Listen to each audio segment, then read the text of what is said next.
bentrovati, un nuovo appuntamento con A Voi la Linea per approfondire i temi del giorno. Partiamo dalle iniziative legate al giorno del ricordo, coinvolgere i giovani affinché le nuove generazioni abbiano un destino diverso da quello di contrapporsi con la violenza tra loro. È il significato dell'iniziativa organizzata dalla Prefettura di Udine che si è svolta all'Isis Manignani. Vediamo.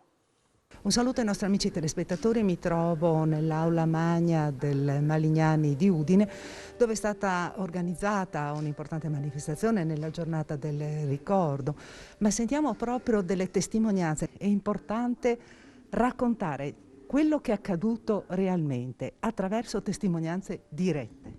Certo, vi parlo di mia suocera, nata a Pola, che nel 1946 ha dovuto lasciare Fiume con suo marito, fiumano, e con tutta la famiglia e tutti i legami che avevano nella città. La famiglia che era lì da tempo, perché il nonno del gruppo era l'ingegnere Baumeister, laureato a Monaco, ingegnere Carlo Alessandro Connighi, presidente della Camera di Commercio di Fiume. Ecco, tutta la famiglia viene cacciata, passano il confine in maniera tremebonda, il più anziano addirittura con una scusa, un certificato a Trieste, prima ancora a Fiume, poi a Cattaro. Sono statali, vengono via, come dire, con un trasferimento, non vanno all'opera profughi, non sono nelle statistiche dell'opera profughi. Ecco perché gli storici dicono sono solo 280.000, 300.000. È vero, quelli registrati all'opera profughi, ma scappano anche altri senza chiedere nulla. Tutti gli statali, i parastatali non chiedono nulla, quei poareti. Io questo istituto, l'Istituto Malignani, qui insegna una professoressa, insegna matematica in una quinta che proprio oggi ascolta il giorno del ricordo in aula magna, che ha avuto la zia fucilata a Spalato. La zia disse: cosa vuoi che ci facciano i titini? Siamo donne, cosa vuoi che ci facciano i titini? È stata fucilata perché? Perché è italiana e voleva restare a Spalato, Split, croata. E quindi queste cose non devono più accadere, questi fatti, questa pulizia etnica di fatto, è una pulizia etnica di fatto, come dice il dottor Marino Micic del Museo di Fiume che ha sede a Roma. Non è una pulizia etnica decretata da Tito in maniera ufficiale, è una pulizia etnica che avviene nelle cose, perché la gente viene cacciata di casa, viene bastonata, viene picchiata, viene insultata, se scappa clandestinamente viene mitragliata e uccisa. Questi sono i fatti da dire per non scordare questa tremenda pagina italiana. Ecco, tra l'altro anche giornata in cui si ricorda anche si ricordano le vittime delle foibe, no? Ne parliamo con Bruno Bonetti, che è vicepresidente appunto dell'associazione. Quindi è una giornata per ricordare chi ha subito soprusi. Sì, quando parliamo dei principi di giustizia, di libertà, di concordia, spesso sembrano dei principi astratti, ma nella storia delle nostre famiglie abbiamo visto che cosa concretamente questo significasse. Perdere la vita, perdere la casa, perdere la libertà di pensiero, la libertà di religione, e quindi è importante capire cosa significhino veramente. Ma quello che ci tengo a sottolineare è che la nostra associazione ha sempre cercato di darsi uno stile, una missione che non fosse quella di alimentare l'odio o la vendetta, ma che fosse invece quella di promuovere la pace. È importante organizzare iniziative di questo genere, soprattutto rivolgendosi ai giovani. Questa è stata la scelta, no? In questo caso appunto della prefettura. È fondamentale in questo momento storico, anche alla luce di quello che sta succedendo da noi in questo periodo. Io cerco, ma purtroppo faccio spesso similitudini tra quello che è successo e quello che sta succedendo adesso, con contrapposizioni, negazionismi e quant'altro. Ovviamente i ragazzi che sono più intelligenti di noi riescono a cogliere queste differenze e dare obiettività alle ricostruzioni storiche e scientifiche, secondo me. Sono 50 anni quasi di oblio che adesso per fortuna dal 2004 in poi sono stati riportati alla luce, ma anche perché poi insomma, sono cambiati gli scenari storici e i rapporti tra gli strati limitrofi, quindi ed è utile sempre ricordare il messaggio di speranza che il nostro presidente, col presidente sloveno, ha lanciato qualche anno fa. Sono messaggi che i ragazzi sicuramente sapranno cogliere e abbattendo tutte quelle discriminazioni, quelle selezioni razziali di gente che insomma in quel periodo sono state molto forti. Siamo stati chiamati in causa e ben volentieri abbiamo messo a disposizione le risorse della scuola, soprattutto l'aula magna, ma soprattutto i ragazzi, e in particolare due dei ragazzi nostri che sono Lorenzo Serpi e Vincenzo Gallina, che come rappresentanti della consulta provinciale degli studenti hanno oggi portato il loro intervento. Loro hanno lavorato autonomamente col consiglio di presidenza della consulta e hanno portato una posizione che è quella che le nuove generazioni entrino nei fatti storici e conoscano i fatti storici che riguardano la diaspora degli italiani e i fatti delle foibe, perché evidentemente se ne tragga una conclusione storica e che le nuove generazioni abbiano un destino diverso da quello di contrapporsi con la violenza tra di loro, ma anzi collaborazione anche con i paesi transfrontalieri. Ed ora la politica con il Presidente della Regione Massimiliano Fedriga, che ha voluto analizzare la situazione del centrodestra ferito dopo la rielezione del Presidente della Repubblica Sergio Mattarella. Rispetto ai due leader di Lega e Fratelli d'Italia, Salvini e Meloni, lui precisa: io mio figlio l'ho fatto vaccinare. Io penso che sul presidenzialismo o perlomeno su un sistema diverso nella scelta dei cittadini del governo del Paese sia molto importante. Ad esempio il sistema elettorale delle regioni penso che possa garantire stabilità e soprattutto un Presidente del Consiglio, un governo che duri 5 anni, dopodiché se ha governato male se ne andrà a casa, se ha governato bene verrà riconfermato. Voi pensate alla debolezza del Paese nelle assemblee internazionali quando ogni anno cambia primo ministro e cambiano i ministri.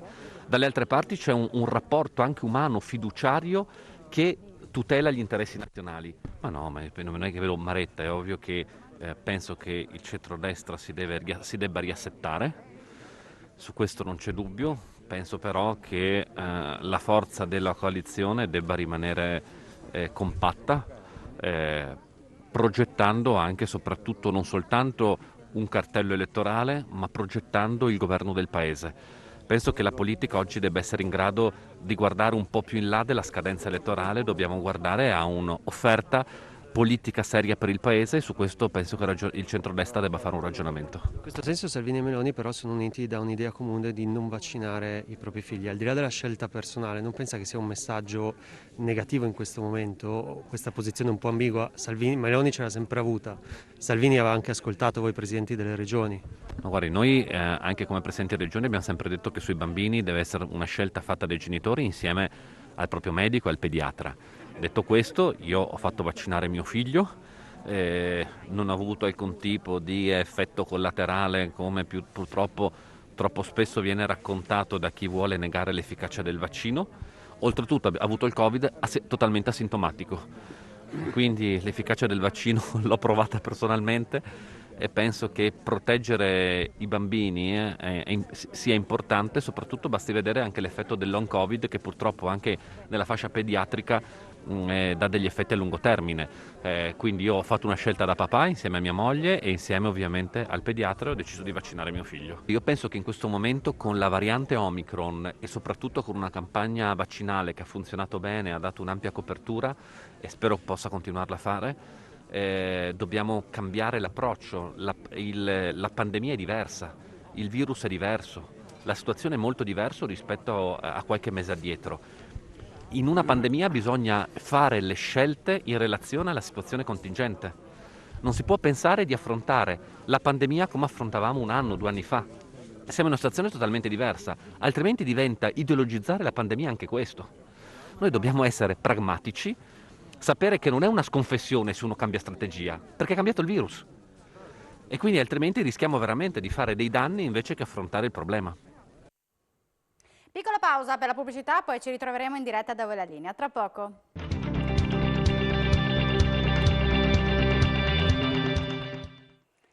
Bentornati in diretta da voi la linea. Nonostante siano passati 2 anni dalla scoperta del Covid-19, attualmente non c'è ancora una cura miracolosa contro il virus, ma come riferito dall'infettivologo Massimo Crapis, rispetto al 2020 tante cose sono cambiate.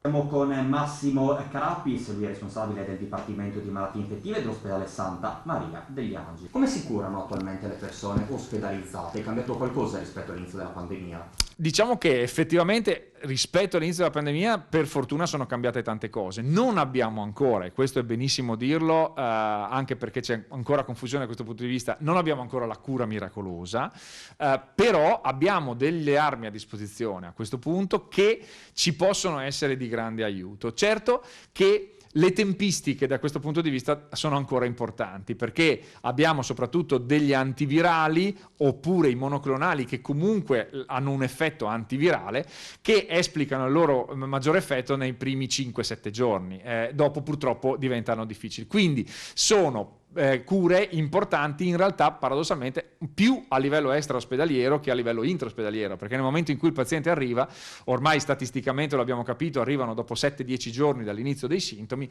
in realtà sono in quella seconda fase, la cosiddetta fase infiammatoria, dove invece purtroppo le armi a disposizione, al di là del cortisone, che abbiamo imparato a conoscerlo ma che ci ha dato grandi miglioramenti, ma non tutti sono così responsivi al cortisone, non abbiamo ancora grandissime armi a disposizione. Recuperi, tempi di recupero, ma soprattutto anche la salute tra vaccinati e non vaccinati. Ci sono delle analogie, delle differenze, ci sono delle diversità. Che cosa state osservando in questo momento? Allora, anche su questo le differenze sono eclatanti tra vaccinati e non vaccinati, nel senso che i vaccinati non solo hanno delle forme cliniche più blande, nella maniera, diciamo così, in una maniera statisticamente molto evidente, ma anche il cosiddetto post-Covid o long Covid in realtà è nettamente meno incidente nella popolazione vaccinata rispetto invece ai non vaccinati, che purtroppo continuano ad avere quel diciamo 20-30% di persone, di pazienti che a prescindere dalla tipologia di gravità che hanno avuto, quindi possono aver avuto anche una forma blanda,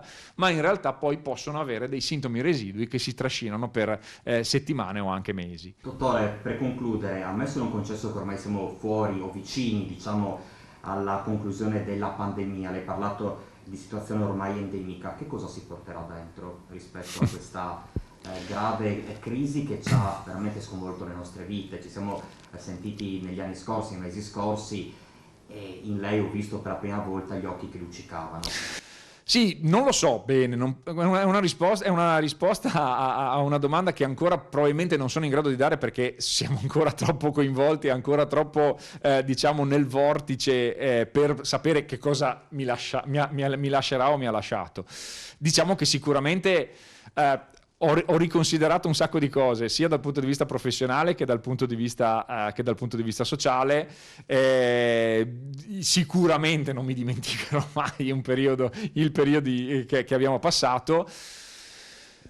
La mia speranza, ma non ho grandissime sicurezze e certezze da questo punto di vista, la mia speranza è che in realtà diciamo ci possa lasciare un po' a tutti un'eredità anche positiva e non solo un'eredità in termini di cicatrici negative.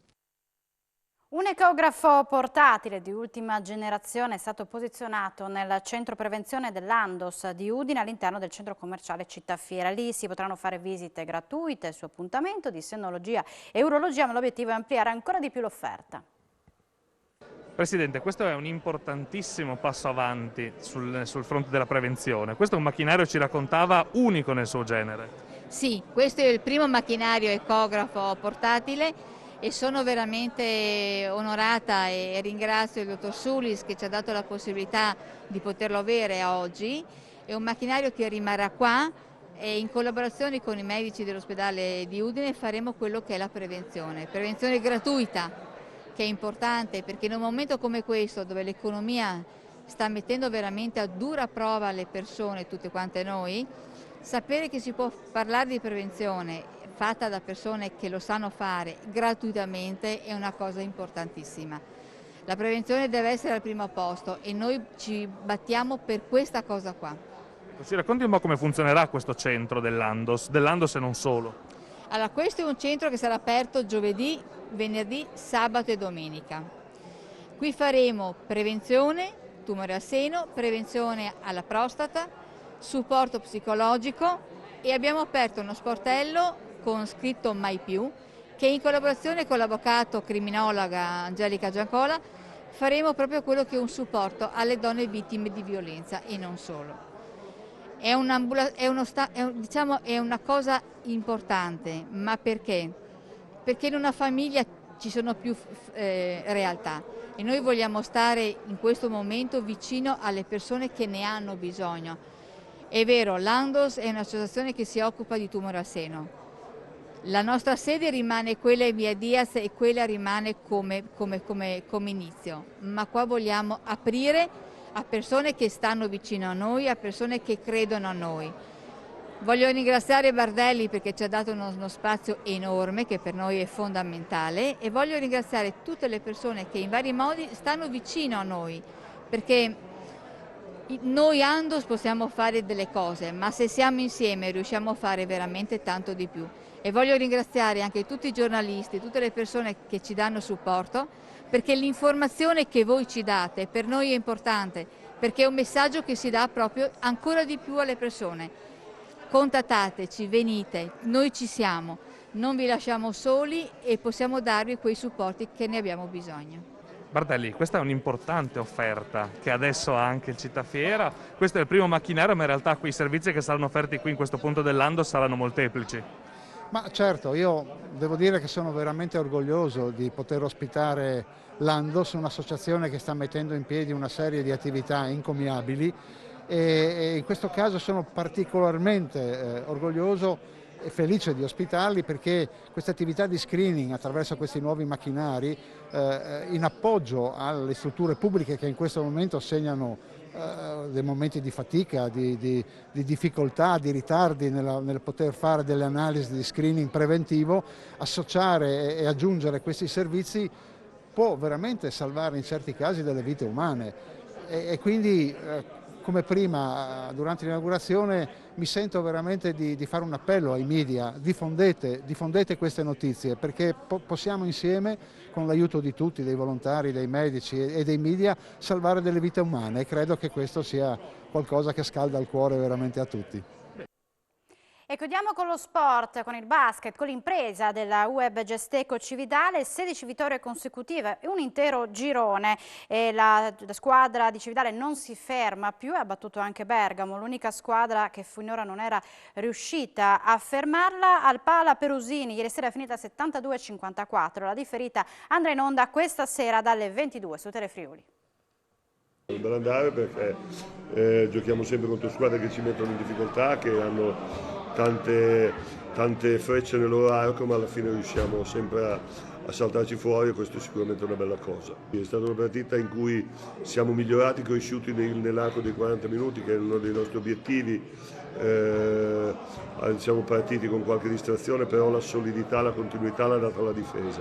In attacco siamo andati un po' più in modo alterno, quella difesa di Bergamo ci ha creato delle difficoltà, ma difendendo sempre abbiamo risolto queste difficoltà. Andiamo in campo per vincere ogni partita senza illuderci che la serie di vittorie ci faciliti qualcosa, anzi le complica perché gli avversari saranno sempre più motivati per battere chi non sta, nessuno sta riuscendo a batterci, quindi tutti sono così entusiasti dall'idea di fare l'impresa. Noi dobbiamo essere bravi a tenerli sotto e a continuare questa serie di vittorie. Oggi temevamo molto questa partita, vuoi perché si giocava infrasettimanale, vuoi perché l'andata avevamo perso, ci poteva essere qualche piccola scoria, e vuoi perché loro sono forti, cioè fisicamente si hanno messo in difficoltà. È una squadra che a livello, soprattutto dei primi 6-7 uomini, può fare paura a tutti.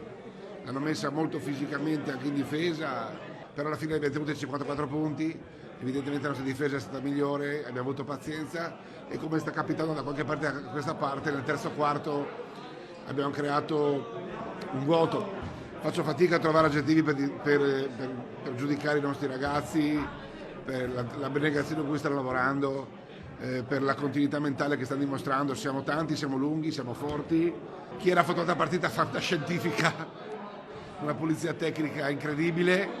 Stefano ci ha messo la sua solita garra e ha aperto il fuoco nel terzo quarto, quindi è vero, ma come sempre mi piace ricordare tutti, mi piace ricordare la layup di Cassese e Battistini, la difesa di Cassese a pochi secondi dalla fine su Sodero nell'angolo, applaudita dall'intero Palagesteco, a dimostrazione che i nostri tifosi, oltre ad essere tanti, oltre ad essere educati, oltre ad essere bravi, sono anche competenti, e quindi questo è un fattore che ci tenevo a sottolineare.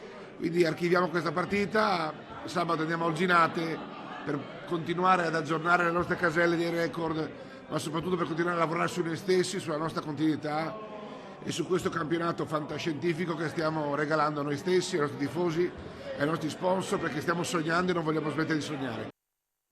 E per rivedere la gara in differita, appuntamento questa sera a partire dalle 22 su Telefriuli. Noi siamo in chiusura, l'appuntamento con l'informazione alle 16:30 in diretta. Buona giornata.